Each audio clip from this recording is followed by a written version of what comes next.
자, 오늘은 그 교육에 대해서 그 마지막 시간이에요. 그 사는데 직업은 꼭 필요하죠. 우리가 사는데. 직업의 정의를 어떤 식량을 구하는 방법으로 봐도 되지 않을까 싶어요. 직업을 통해 노동을 제공하고 남의 노동과 교환해 가면서 사는데 필요한 것들을 얻습니다, 우리는. 그것이 인간이 살아가는 방식이에요. 이 국부론의 아담 스미스는 인간의 특징을 교환을 하는 데 뒀더라고요. 크게 부인할 이유 없죠. 동물과 다른 특징, 교환, 집단을 이루면서 교환을 해가면서 필요한 것을 얻는다. 그러므로 문명이 발전해 간다. 그럴 수 있죠. 어떤 직업을 선택하는가는 전적으로 개인들에게 달려 있어요. 쉽게 택할 수 있지만 노동의 내용이 마음에 들지 않기도 하고 그 반대이기도 해요. 예를 들면 이런 얘기를 한 거예요. 그냥 어떤 인력시장에 가서 하루 단순 노동 종사하는 그런 노동은 좀 쉽게 할 수 있어요. 그냥 인력사무소 가서 앉아있기만 하면 되니까. 물론 어떤 날은 선택받지 못해가지고 그냥 공치는 날도 있지만 그런 얘기를 하는 게 아니잖아요. 그 반대의 경우는 가령 우리가 변호사 같은 어떤 말끔한 양복을 차려입고 고급 오피스에 앉아서 어떤 고급스러운 노동에 종사하고 싶어 하는데 그거는 잘 뽑아주지 않죠. 그 전제 지식을 많은 걸 요구를 하죠. 자격도 요구를 하고. 그래요. 내가 하고 싶다고 할 수는 없어요. 이런 직업을 선택하는 구직 경쟁 때문에 각 직업이 요구하는 기본 소양을 갖추느라 다들 여러 경로를 통해서 배웁니다. 하지만 정작 배움의 효율이 가장 좋은 것은 직업에 바로 투입되어 일하면서 스스로의 효율을 개선하기 위해 배울 때입니다. OJT를 얘기하는 게 아니라 그냥 직접 그 업무에 일단 종사를 하게 되면은 점점 전문가가 되어 가고 그 다음에 그 습득 속도도 어마무시하게 빠릅니다.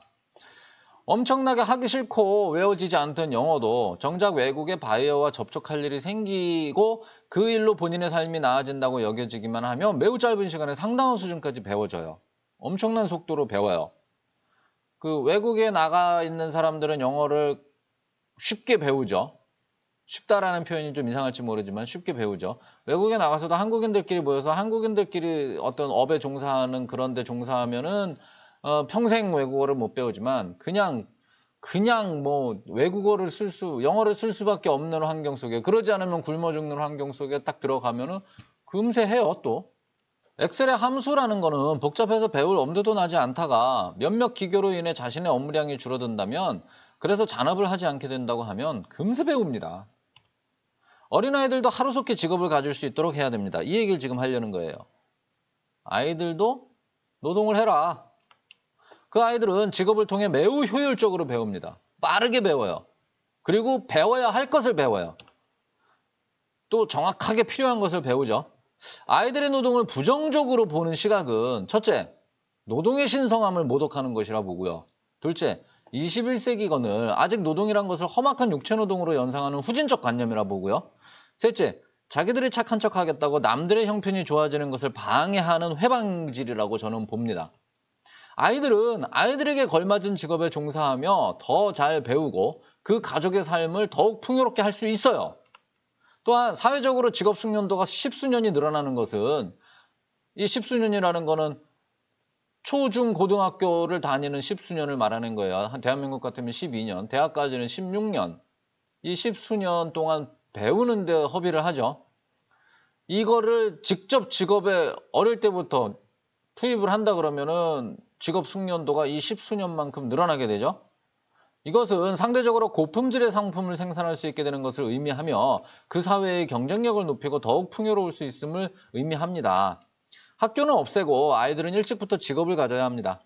학교 없애야 된다는 얘기는 더 좋은 고품질의 교육 기회를 제공하기 위해서 학교를 없애라는 얘기를 했던 거고 아이들은 일찍부터 직업을 가져야 된다. 그 교육의 그 효율성을 더 증대시키기 위해서 누이 좋고 매부 좋고 식으로 직업을 갖는 것이 일찍부터 직업을 갖는 것이 훨씬 좋다라는 얘기를 저는 주장을 하는 거예요.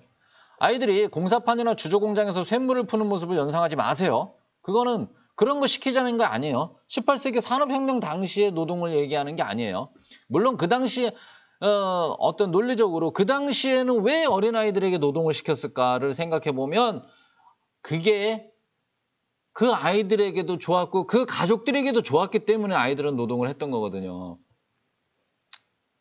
그거를 부인하고 당장 눈앞에 어떤 아이들이 고생하는 모습만 보고 착한 척하는 사람들이 그 사람들을 망친다. 아이들이 조그만 책상에 놓인 모니터를 바라보며 각종 데이터를 입력하고 수집하는 단순직에 종사하는 모습을 연상해야 합니다. 현대의 노동은 이런 거예요. 아이들은 24가지 색 크레파스로 도화지에 그림을 그리던 시간에 현재 학교에서 미술 시간은 요 정도 수준의 미술을 하죠. 어떤 디자인 공부를 하죠. 근데 아이들이 일찌감치 직업을 가지게 되면 같은 색칠을 하더라도 포토샵을 켜놓고 수천만 가지 색상의 조합을 알게 되는 걸로 바뀌는 거예요. 아이들은 시대에 어울리는 지식을 습득하게 되고요. 습득하는 족족 사회에 공헌하고 합당한 보수를 받아갈 것입니다. 물론 어른들보다 낮은 수준의 보수에 머무를 거예요. 하지만 이 아이들은 여하간 소득이 생기는 거고 아이들은 더 이상 보육의 짐이 아니고요. 소득 증가의 요인이 되면서 인구는 증가하게 됩니다. 이렇게 너무도 뻔하고 명확한 사실관계를 대놓고 말하기 껄끄럽다고 해가지고 인구 감소에 대해서 엉뚱한 얘기들만 늘어놓고 앉았어요. 언제나처럼 무식하고 사악한 정치꾼들은 그런 대중의 이빠른 소리에 부응해서 엉뚱한 정책들만 늘어놓고 있어요. 출산이 감소하는 유일한 이유는요. 애를 낳아서 득이 되는 게 작을 때이고요. 출산이 증가하는 유일한 이유는요. 애를 낳아서 득이 되는 게 클 때예요. 그냥 단순히 이거예요. 이 외에 어쩌고 저쩌고 얘기는 전부 개소리고요. 이게 저만 하는 얘기는 아니고 국부론의 아담 스미스도 이렇게 얘기해요. 전적으로 출산이 감소한다, 증가한다는 이겁니다. 가난한 국가의 출산이 많은 이유는 아이들이 노동원이 되기 때문이고 한국의 출산이 감소하는 것은 30살까지도 용돈을 줘야 하는 괴로움 때문이에요. 아주 어릴 때부터 일할수록 더 좋은 사회가 됩니다. 노동은 인간과 동물의 구분점이기도 합니다. 제가 보기엔 그래요. 노동을 통해 인간은 비로소 존재의 가치를 가져요. 노동은 신성하고 위대합니다. 일찍 일할수록 사람들은 더욱 빠르게 지혜로워지고 더욱 실질적인 지식이 깊어집니다.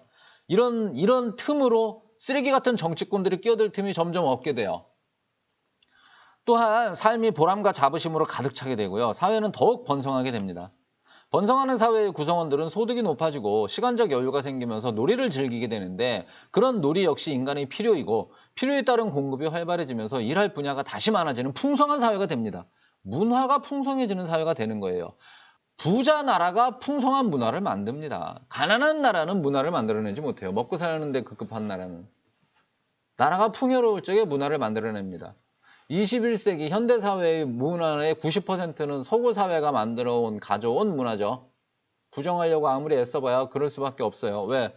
그들이 진보된 문화를 만들어냈거든요. 왜? 풍요로웠으니까. 500년 동안 풍요로웠으니까 상대적으로. K-팝이 왜 유행하는지 아세요? 우리가 풍요롭게 산 지 한 20년 되거든요. 그러니까 문화에 쏟을 힘이 많은 거예요. 그런 삶 속에서 직업뿐만 아니라 놀이에 대해서도 원하는 교육을 원하는 대로 언제든지 저렴하게 받을 수 있어야 합니다. 학교가 사라지면 무엇을 어떻게 해야 할지 모르겠는 혼돈의 상황이 올 거라 생각하겠지만 사실 지금도 대부분의 학생은 혼돈 상태라서 그런 우려는 모순일 뿐이에요.